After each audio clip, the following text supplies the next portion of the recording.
All right. I'm Jack Parsons, and this is my Intro to Computer Science Python final project. It's me. I'm a freshman at MSB and not declared my major.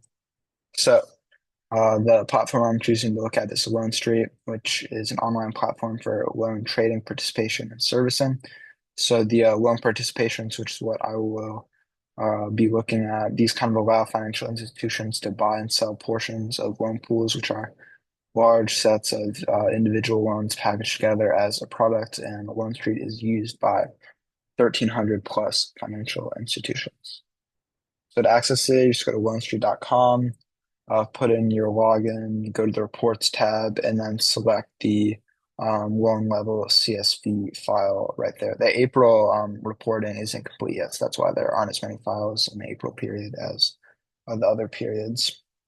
So purpose of my application. So some problems I was seeing was that Loan Street only looks at past data when they do their models and never make any projections or anything like that. That's probably for legal reasons because they don't want to make a projection and then have it be wrong or something like that. And then my application, it projects future monthly payments, quantifies the risk of each pool, and provides a valuation to kind of give a suggestion of what a fair price would be if we ever want to sell pools. And then it also allows users to input values such as the risk-free rate and um, credit spreads and different expected default frequencies so that you can kind of adjust it based on the current economic conditions. And now it's time to look at some sample data and run my code. So, oops, can I get to my thing? Okay. Here's some sample data. So just ID, originator. This is who you're buying the loan from. Abbreviation for the originator, pool ID. So institutions sometimes have more than one pool, so that's why there's an additional pool ID aside from the ticker. And then ownership percent. This is just the amount that people or the person getting the report who owns the portion of the loan pool owns. And then information about principal outstanding, what you own, interest rate, servicing spread right here is kind of the fee that the originator charges, lots of dates, credit scores, um, charged off recovery, and total remaining term, which is the amount of months remaining for each pool. The reason there are a lot of NAs here is because um, just to give some more examples, I put in some stuff where loan was repaid in full and also some where the loan was charged off. So that is that. If you can pause and look more into it, but not a lot of time, so I got to keep going. And then to upload the CSV, you press this little folder. I already uploaded it, but you would just press this upload and select file, and then it uploads. And then we're going to copy the path. And now we're going to run the code. So I ran this earlier, but normally it would prompt you to give all these permissions so that you can use Google Sheets. Um, I'm going to paste the path for the CSV, and then enter the URL for the sheet I want my output to go into. So my output is going to go in that sheet.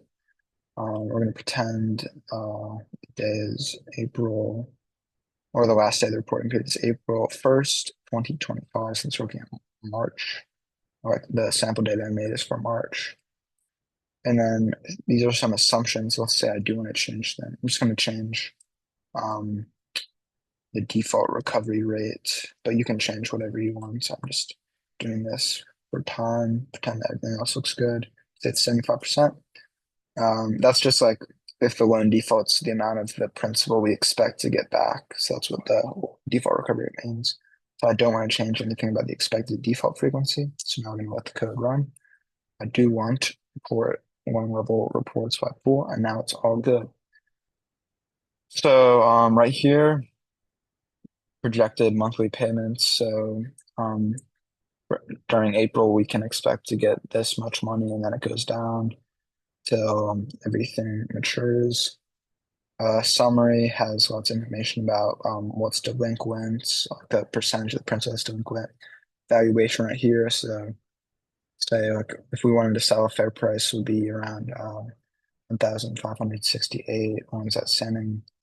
You can pause again if you want to look at it, but rushing through so I don't go over time. And then the individual loan reports just give a lot of information that was on the original document, but also adds expected default frequency, expected loss premium, um, total theoretical payment, own theoretical payment, which the um, program calculates. And yeah, so CLO or VP would be analyzing this, and this a lot easier to work with than if you have to do it by yourself in Excel. Back to the presentation. Um, Give a quick reflection. So this project took a lot longer than I thought. I thought I'd be able to do it in like one night, but it took me 2 weeks. And that was a lot of work, ran into a lot of obstacles. I think a lot of that was because I was working with really large data sets. So normally these pools are like thousands of loans. So there'd be really specific cases that would be hard. You wouldn't really necessarily think about putting a case in for to make the code work. So for example, like if a loan is still going on, but it's past its maturity date, so like the person's behind, but they're still prepaying, be like you have to count for situations like that. But doing the whole process in Excel once, I knew like what to prioritize and what order to do things, and like what errors would affect what, so that gave me a good idea of what to prioritize. And then I learned that Python can make Excel things a lot easier. And then if I had to do this project again, I'd definitely work with starting with a smaller data set so I could troubleshoot more easily. And then something I might do over the summer is add a prepayment model so I can kind of take into account prepayment risk more accurately for the projected payments. But that is it. Hopefully you enjoyed. Thank you so much.